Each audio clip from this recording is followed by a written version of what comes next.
के लिए बुलाया गया। बहुत सुंदर नृत्य करती थी वो अप्सरा। वो नृत्य करने लगी, पर ये तो ऋषि थे, संत थे, महात्मा थे। अब भला इस नाच गान में किसी संत महात्मा को क्या आनंद आए? वो तो स्वर्ग के राजा थे, और स्वर्ग में तो बहुत परम सुख देने वाले भोगों का ही भोग होता है। वो तो स्वर्ग भी एक भोग योनि के अंतर्गत, जो जितने स्वर्ग में है वो सब भोग योनि के अंतर्गत है। कर्म योनि में केवल मनुष्य ही आता है। तो महात्मा थे, ऋषि थे, अंगिरा जी, उनको अच्छा नहीं लगा देते, तो नेत्र को बंद करके वे भगवान का ध्यान कर रहे थे। अपने परमात्मा, अपने इष्ट के ध्यान में मग्न थे। उन्होंने नृत्य की तरफ ध्यान नहीं दिया।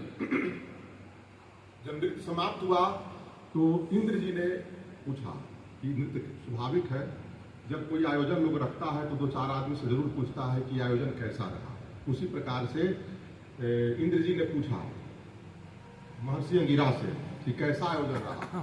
तो उन्होंने ईमानदारी पूर्वक जो बात था बता दिया। ये कहा कि हम मुझको कोई नृत्य में रुचि नहीं है, नृत्य आदि में, हम भगवान का ध्यान कर रहे थे। अब ऐसी बात को सुन करके जो पुंजिक स्थला नाम की जो अप्सरा थी, उसको दुख हुआ और क्रोध हुआ। वो क्रोध करने लगी महर्षि अंगिरा पर। मतलब उसको लगा कि हम इतना बढ़िया नृत्य किए, हम इतनी सुंदरी हम हैं, और हमारे नृत्य का इन्होंने उपहास कर दिया। उस नृत्य पर ध्यान नहीं दिया। उसको बड़ा दुख हुआ। वो क्रोध करने लगी। तो क्रोध करने लगी तो महर्षि अंगिरा ने उसे श्राप दे दिया कि जाओ, तुम अपने नृत्य और अपने सुंदरता पर अहंकार कर रही हो, तो तुमको पृथ्वी पर जाकर के तुम बानरी के रूप में तुम जन्म लोगी। ऐसा उन्होंने श्राप दिया। अब जैसे ही श्राप दिया महर्षि अंगिरा ने, अब तो उसके होश उड़ गए। जो पुंजिक स्थला नाम की स्वर्ग की अप्सरा थी, उसके होश उड़ गए, और वो बार बार चरणों को पकड़ करके क्षमा याचना करने लगी। तो अभी तक एक बहुत महत्वपूर्ण हम लोग बात जान लें कि जितने भी ऋषि महर्षि राक्षसों को या किसी को भी, देवता को, गंधर्व को जो शाप दिए हैं, उसका जो परिणाम इतना सुंदर हुआ है। जितने भी ग्रंथ भरे पड़े हैं, जो संतों के द्वारा दिया गया शाप है, उस शाप का परिणाम भगवान की प्राप्ति कराने वाला होता है। ऐसा शास्त्रों में हजारों उदाहरण भरे पड़े हैं। जैसे अमलार्जुन जो गंधर्व थे, देखिए उनको भगवान का दर्शन हुआ। जितने भी श्राप ऋषि मुनियों के द्वारा जो शापित लोग थे, उनका अंततः परिणाम भगवत में रहा, उनको भगवान और भक्त की प्राप्ति कराने वाला रहा।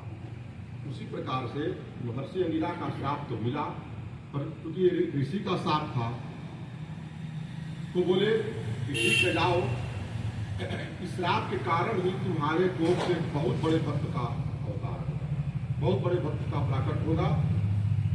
अब सांप को वापस लेना तो जो अब निकल गया वो तो संभव नहीं है। सांप को वापस नहीं लिया जा सकता, पर इसको सुंदर बनाया जा सकता है, इसको सुंदर फलदायी बनाया जा सकता है। इसलिए इस सांप का परिणाम यही होगा कि तुम बानरी शरीर से प्रकट होगी पृथ्वी पर, और तुम्हारे कोप से एक बहुत बड़े भक्त का जन्म। वही जो पुंजिक स्थला नाम की अप्सरा थी, वो वानर राज कुंजर की पुत्री बन करके, और यहाँ उनका नाम हुआ अंजना। अंजना नाम हुआ और उनकी पुत्री बनी, और उन्हीं का विवाह आगे वानर राज केसरी से हुआ। कैसे हुआ? उनके पति का नाम क्या हुआ? अंजना जी का वानर राज केसरी।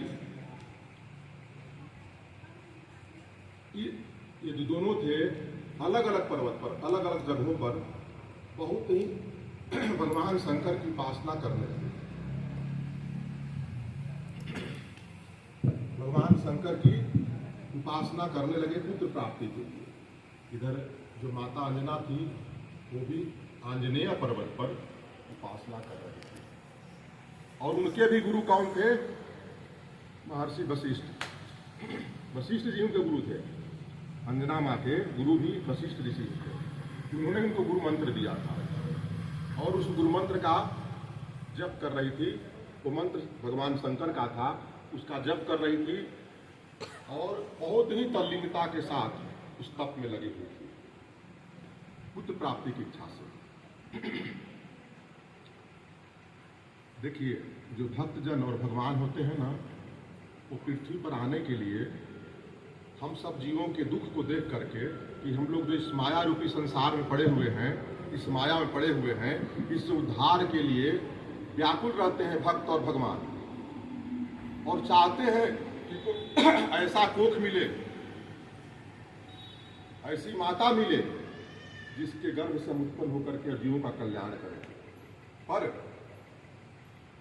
भगवान और भक्त के प्राकट होने के लायक कहीं उनके अनुकूल, जिसमें उनके तेज का सहन किया जा सके, ऐसा कोई गर्भ ही नहीं मिलता है, जिसके चलते विचरण तो करते रहते हैं पर वे पृथ्वी पर प्रकट नहीं हो पाते, क्योंकि वे उसी माता के गर्भ से जन्म ले सकते हैं जो माता सत्य में, हर समय सत्य में निरंतर जो जिसकी निष्ठा है, जो पातिव्रत धर्म का बहुत ही दृढ़ता के साथ जो पालन कर रही हो,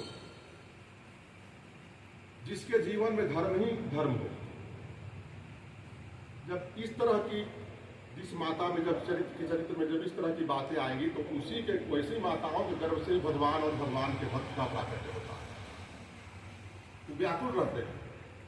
जब भगवान शंकर जी को पता, तो जान ही रहे थे भगवान शंकर हैं, तो जान रहे थे कि भगवान का अब अवतार होगा पृथ्वी पर राजा दशरथ के यहाँ त्रेता युग में, तो ये व्याकुल थे, क्योंकि भगवान शंकर अहरनिश किस समाधि में लीन रहते हैं?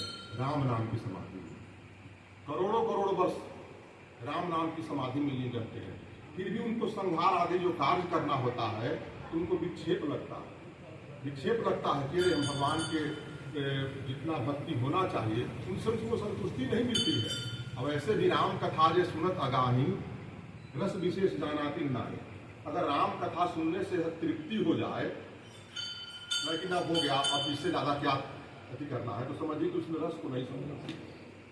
उसी प्रकार से भगवान शंकर को राम नाम लेने में, भगवान राम का ध्यान करने में तृप्ति नहीं होती।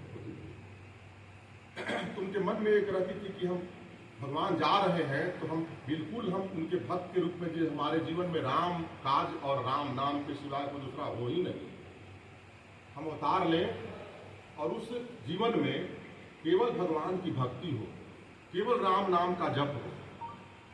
उनकी व्याकुलता थी और वो खोज रहे थे कि हम किस माता के गर्भ से प्रकट हों। उतने में इधर अंजना माता जो थी वो तपस्या कर रही थी और उन्हीं की आराधना कर रही थी। तो भगवान शंकर वहां प्रकट हुए और उन्होंने कहा कि हम स्वयं 11वें रुद्र, जो मेरा 11वां रुद्र, हम 11 रुद्र के रूप में भगवान शंकर ही हैं, तो मैं 11वें रुद्र से आपके घर में हम आएंगे और हम ही आपके पुत्र रूप में हम स्वयं आएंगे, ऐसा कहा और कह करके वहां से चल दिए।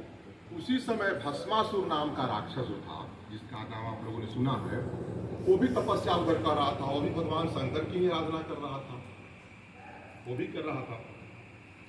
अब तो भगवान तो चूंकि नियम से बंधे हैं, उनकी कोई आराधना करना है करेगा तो वहां उनको प्रकट होकर के उसको वरदान देना पड़ेगा, उसकी जो मनोवांछित इच्छाएं हैं उसको पूर्ति करना होगा। तो भस्मासुर के सामने भी गए भगवान शंकर और पूछे कि क्या तुम चाहते हो, तुम्हारी इच्छा क्या है? हम तुम्हारे तपस्या से बहुत प्रसन्न हुए, अति प्रसन्न हुए, तुमको जो वर मांगना है मांगो। तो राक्षस अब उसके मति में आया कि वो जो पार्वती, मां पार्वती है, इतनी सुंदर है, तो हम ऐसा वर मांगे कि वे मेरे अधीनस्थ हो जाए। तो उसने वर क्या मांगा कि हम जिसके भी सर पर हाथ रख दे वो जल कर भस्म हो जाए। भगवान शंकर तो भोले भाले, जो मांगे दे देते हैं तुरंत। एक संत कहते हैं कि इनको एक बल पत्र चढ़ा दिए तो भी खुश, एक लोटा जल चढ़ा दिए तो भी खुश, और मंदिर से घंटा चुरा के भाग जाइए तो भी खुश। खुश नहीं है, मंदिर से घंटा चुरा करके भाग जाइए तो भी खुश ही होंगे। कैसे? किसी भी तरह से इनके सम्मुख हो जाए, बस चाहे चुरा के ही क्यों उन्होंने भाग लिए पर खुश हो जाते हैं भगवान शंकर। तो भगवान शंकर तो अघोरदानी है, उन्होंने कहा दियो मस्तु। अब तो उसको वर मिल गया कि जिसके भी सर पे हाथ रखेगा वो जल के भस्म हो जाएगा। तो सोचा कि अब क्यों न भगवान शंकर के ही सर पर हाथ रखते हैं, जल के भस्म होंगे और माता जो पार्वती है बहुत सुंदरी है उसको बना लेंगे, अपनी अर्धांगिनी बना लेंगे। ऐसा किया और उनके ही सर पर हाथ रखते के उनके पीछे दौड़ा।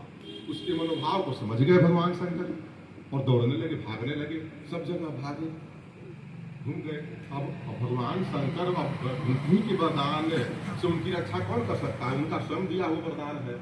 तब उनको लगा कि अब हमारी रक्षा एक ही करेंगे और वो है भगवान विष्णु। तो उनके पास गए, भगवान विष्णु के पास गए। तो भगवान विष्णु कहे कि आप तो ऐसे बिना सोचे विचारे सबको वर दे देते हैं, लीजिए फल भोगिए, आपका तो काम ही है। अरे कुछ सोचिए विचारिए तब वर दीजिए, कौन किस लायक है? उसके यथायोग उसको वर दीजिए। पर आप तो बिना सोचे। तो भगवान शंकर की अब तो जो हो रहा था सो हो गया, अब रक्षा कीजिए, अब तो जो हम करना था सो कर ही दीजिए हमारा तो स्वभाव ही है, अब जो आपको अच्छा लगे कीजिए। तब भगवान ने मोहिनी का रूप बनाया और भगवान बताया शास्त्रों में लिखा है कि भगवान जब मोहिनी रूप में आते हैं दो बार, एक बार जब समुद्र मंथन हो रहा था भगवान ने उस समय मोहिनी रूप राक्षसों को मोहित करने के लिए लिया था, और यहाँ भस्मासुर को मोहित करने के लिए मोहिनी रूप लिए।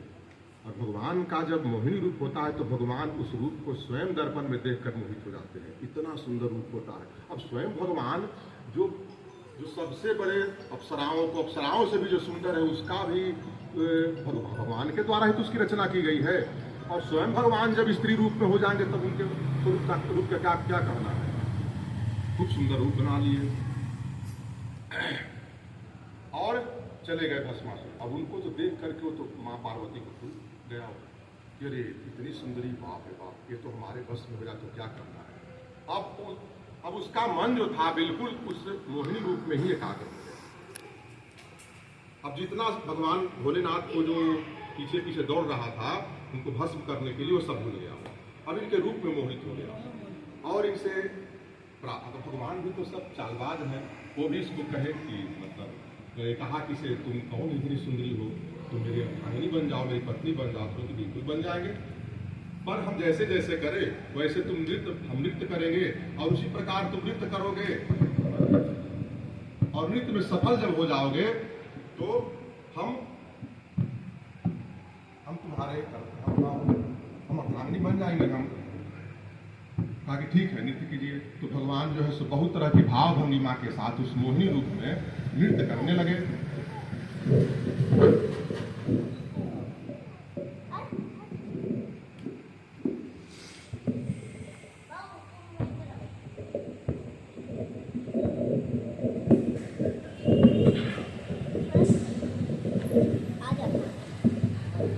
वृंदावन बिहारी लाल की, पवन सुत हनुमान की जय। तो भगवान बहुत ही भाव भंगिमाओं के साथ सुंदर नृत्य करने लगे। अब एक तो भगवान अति सुंदर और दूसरे भाव भंगिमाओं के साथ जब नृत्य करने लगे तब वो और मोहित हो गया और वो भी नृत्य करने लगा क्योंकि शर्त ही रखा गया था। और जैसे जैसे भगवान नृत्य करें उसी तरह से वही करने लगा। भगवान यहाँ कमर पर हाथ रखे, वो भी कमर पर हाथ रखे, अब खूब करने लगा। अब तो उसके दिमाग में कि इतनी सुंदरी जो स्त्री है वो हमारी पत्नी हो जाओ। अब तो कुछ सुधा ही नहीं, माँ पार्वती सब ध्यान से हट गया, अब केवल मोहिनी रूप में वो एकाग्र हो गया। तो इस तरह से करने लगा नृत्य। तो भगवान बहुत देर नृत्य करते करते, नृत्य में एक भाव भंगिमाओं में सर पर रख करके भी नृत्य किया जाता है उस मुद्रा में। तब तक तो इतना बेसुध हो गया था वो, उसको ध्यान ही नहीं रहा कि हम ऐसा हमको वर मिला है कि जिस किसी के भी सर पर हाथ रख देंगे वो जलकर भस्म हो जाएगा, उसको ध्यान कहा। तो भगवान का मोहिनी रूप में तो मोहित हो गया वो, तो मग्न हो गया। तो भगवान जैसे ही अपने सर पर हाथ रख करके नृत्य किए तो वो भी साथ में किया, भस्मासुर भी जैसे ही किया तुरंत जल करके भस्म हो गया। और भगवान के इस मोहिनी रूप को देख करके स्वयं भगवान भोलेनाथ उनको भी काम प्रकट हो गया। भगवान के इस रूप को देख करके इतना काम प्रकट हुआ उनका वीर स्खलन। अब उधर वरदान भी लेकर के आए थे, तो उन्होंने पवन देव को बुलाया और उस वीर को उनको प्रदान किया, और पवन देव कहा कि जा करके अंजना के गर्भ में इसे स्थापित कर। वही भगवान इसीलिए कहा गया शंकर सुवन केसरी, और पवन पुत्र भी कहा गया कि पवन देव ने भी सहयोग किया। उस वीर को कौन ले गए? पवन देव। वायु वही न है, तो उड़ा करके ले गए और कर्ण के द्वारा उनके गर्भ में स्थापित किया, जिससे श्री हनुमंत लाल जी का प्राकट्य हुआ। और इधर एक कथा जो बताई गई, तो इनके शरीर में, तो उनके गर्भ में वो शंकर जी का तेज था ही, और उधर से शंकर जी का भी तेज चला गया। वीर का एक नाम तेज भी होता है। शंकर जी का भी तेज इनके गर्भ में स्थापित हो गया। और उधर जो पुत्र कामेष्टि यज्ञ हो रहा था, उसमें जो चरु जो चील लेकर के उड़ा, जो पूर्व बताया जा चुका, और इनके जब जल दे रहे थे तो इनके हाथ में गिरा, अंजलि में गिरा, और उस चरु को, उस खीर को उन्होंने पा लिया। भगवान वहां का भी भगवान श्री राम जो चारों भाई का था, उनका भी अंश चला गया। तो भगवान शंकर के जो अवतार हैं, इसीलिए श्री राम के इतने बड़े भक्त हुए, और दोनों चीज का वहां पर समावेश हो गया, शंकर जी के तेज का, और वहां से जो खीर आया उसको भी पा गई। और तब हनुमंत लाल जी महाराज का जब समय पूरा हुआ, तो माता अंजना के गर्भ से उनका प्राकट्य हुआ। श्री हनुमंत लाल जी, प्रेम से बोलिए श्री हनुमंत लाल जी महाराज की जय। श्री हनुमंत लाल प्राकट्य महामहोत्सव की जय। इस तरह से हनुमंत लाल जी का प्राकट्य हुआ, एक खीर के संयोग से जो हो रहा था, और एक शंकर जी के तेज से हुआ। तो हम लोग प्राकट्य